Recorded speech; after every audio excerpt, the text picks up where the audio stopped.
سب سے پہلے میں جو بات کرنا چاہوں گا، بہت بے شمار آپ کے انٹرویوز ہوئے، گانے آپ کے، یعنی وہ بارڈرز کراس کر کے پوری دنیا میں پہنچے.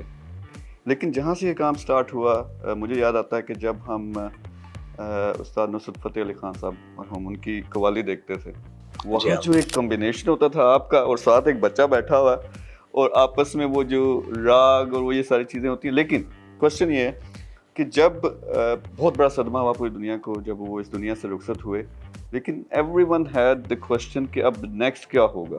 یعنی ایک بچے آپ کو سب دیکھتے تھے کہ کیا یہ اس لیول پہ چیزوں کو لے کے جائیں گے. لیکن آج کی دنیا میں ہم دیکھتے ہیں کہ ماشاء اللہ سے آپ نے جس طرح گائکی میں پوری دنیا میں ایک نام بنایا، تو وہ پتہ لگتا ہے. تو یہ کتنا ڈیفیکلٹ تھا کہ وہ ایک نام اٹیچ ہے، اس کو آپ آگے لے کے چلیں گے، وہ یہ کیسے ہوا؟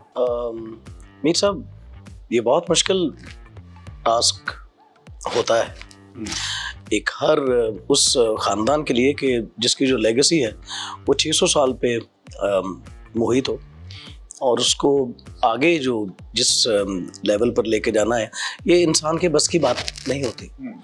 وہ انسان کے بس میں صرف صدق کے دل سے، سچائی سے، اپنے سچے دل سے، من کی لگن سے آپ کو محنت کرنی ہوتی ہے.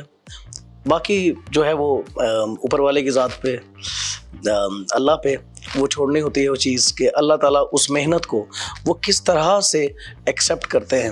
الحمدللہ ہمارے خاندان کو 600 سال سے جو اس گائکی سے منسلک ہے، صوفیانہ گائکی سے منسلک ہے، بزرگان دین کی دعاؤں کا سلسلہ ہے جو جاری و ساری ہے.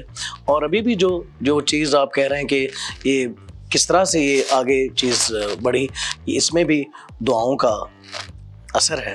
اور جو بزرگان دین سے ہمارے خاندان نے جو دعائیں لی ہیں، اس کی بدولت یہ ساری چیزیں ہوئی ہیں.